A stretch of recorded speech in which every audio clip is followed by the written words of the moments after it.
Are you going tomorrow morning? Yes. Can you do one thing? Can you take us from our house? We'll go together. Okay, I'll take you. Be ready, I'll bring the car in front of the house. Listen, can you bring a sari for me when you come? I do have a nice sari, but one side of it is torn.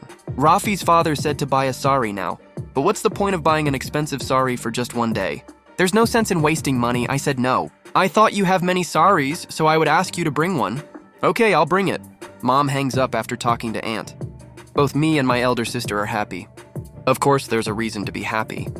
While Mom was talking to Aunt, we were eavesdropping on both sides, listening to what she was saying. Tomorrow is the wedding of Uncle's daughter, Rajia. Uncle said to take everyone along. A celebration has started at our house regarding the wedding. I have been given new shoes and my sister has received a new salwar kameez. While talking to Aunt, Mom told a lie. Dad didn't say anything about buying a sari for Mom. The money that has been given to us siblings is what Dad borrowed. Aunt has a car, a red one. Since Aunt is going, if she takes us along, we can also go in the red car. We really like riding in the car. Aunt's car is very beautiful. As soon as Dad comes home from the office, Mom says, "Did you hear? I talked to Sabina. When they go, they will take us along." Dad says, "That's good. We'll save on the fare for going to Munshiganj." Mom says, "Yes, how much money would have gone for the fare?" Dad also lets out a sigh of relief. At night, I can't sleep. I keep waiting for dawn. As soon as dawn breaks, Aunt will come with the red car, and then we'll go to Uncle's house in the car. I dream a little. In that dream, I see myself sitting in the red car. The car is moving, and the breeze coming through the window is cooling my body. As soon as the Fajr call to prayer is given, I get out of bed and start walking around the house. Mom says, "Did you get up so early?" I say, "Yes, I can't sleep, what can I do?" Mom sits down to pray. I also perform ablution and come to pray. The morning sun comes through the window, and both me and my elder sister get ready. Dad has gone to take a bath, and Mom wears a dress to change into after bathing. Aunt will wear the sari when she arrives. The heat of the morning sun increases, and Mom calls Aunt's house, but no one picks up the phone. She calls several times, but no one answers. An hour passes, and Mom thinks maybe Aunt is busy or on the way.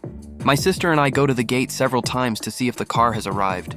As soon as we hear the sound of the car horn, we think Aunt has come with the car.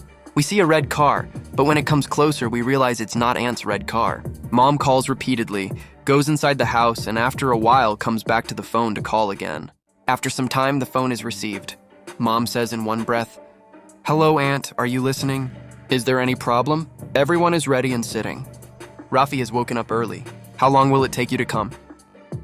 When will you leave? It's getting late." On the other side, the call is not picked up by Aunt. It is picked up by the maid Chumki at Aunt's house. Chumki informs that Aunt left early in the morning and has probably already arrived. Mom then calls Uncle, and Uncle informs that Aunt has arrived. Uncle says, "When will you come? Hurry up." Mom says, "Okay, brother, I'm coming." My sister was supposed to go from here. Maybe she forgot. Mom speaks to Uncle in a cold voice and hangs up. I see tears welling up in Mom's eyes. Mom tells Dad, "Listen, you take them both and go. And if brother says anything, tell him I'm not feeling well." Dad says, "What, you should go too? If you go, we all will go, otherwise no one will go. If no one goes, brother will be very angry. You take them, hurry up and leave." The excitement that was in our house comes to a halt.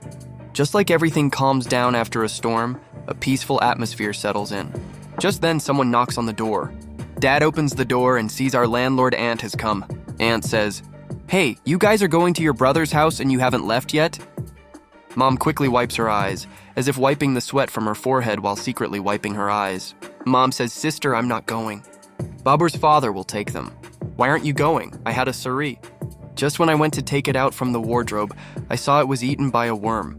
"Is that why you're not going? You could have just come to me." Looking at my sister, she says, "Anamika, you come with me. You can take a sari." The landlord Aunt goes to her room with my sister. After a while, she comes back with a sari. Dad looks at Mom and says, "Now stop sitting around and quickly wear the sari. We need to leave right now." Mom puts on the sari. We get into the Laguna and then take the bus.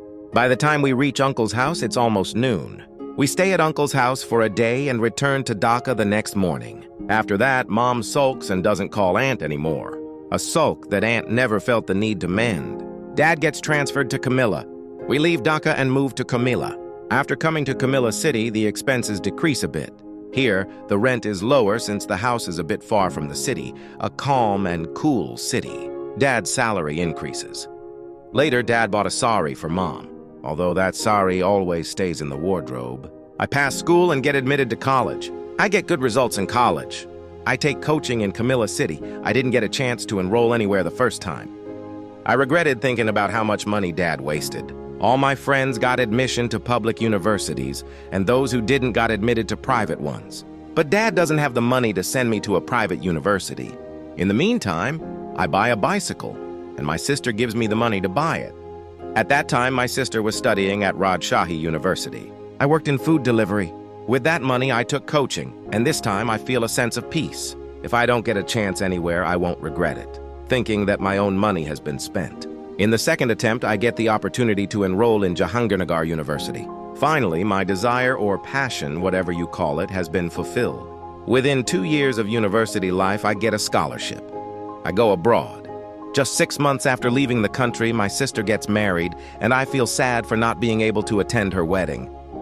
That day I had class, and while sitting in class, I found tears welling up in my eyes. My sister also cried a lot when she called that night. Along with my studies, I worked in a library after coming here. I saved some money at the end of the month. Staying alone made me very sad. I often thought of my mother, but I managed to cope. Whenever I talked to Mom, she would often end up crying while talking. After finishing my studies, I had to work in the library for a year. I didn't get any good job offers from anywhere.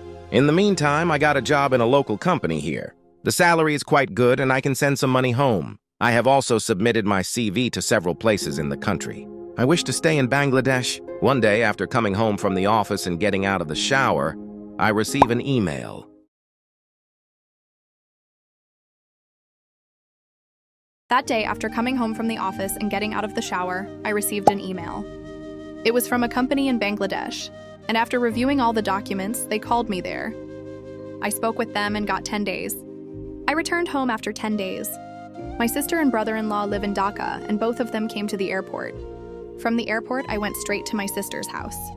The next day, I spoke with that company in Dhaka, and in the afternoon, I went to Camilla to see my parents. After spending 2 days in Camilla, I returned to Dhaka and joined the job. The new job is going quite well with a good salary.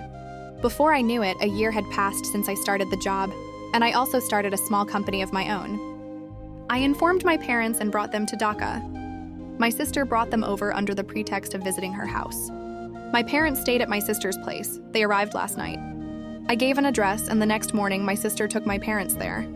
Outside, the morning sun is getting warmer, and I am standing in front of a showroom, waiting for my parents and sister to arrive. I don't mind waiting today. After a while, my sister comes with my parents. I buy a red car. My father, mother, sister, and brother-in-law are all sitting together in the car. My mother keeps wiping her eyes, and my father is a strong man. But I see tears in my father's eyes, too. My sister can't speak. Her voice is choked. There is a smile on my sister's face, along with tears in her eyes. Everyone is crying in the red car, but I can't help but smile. I am glancing at everyone's eyes. Let them cry for a while.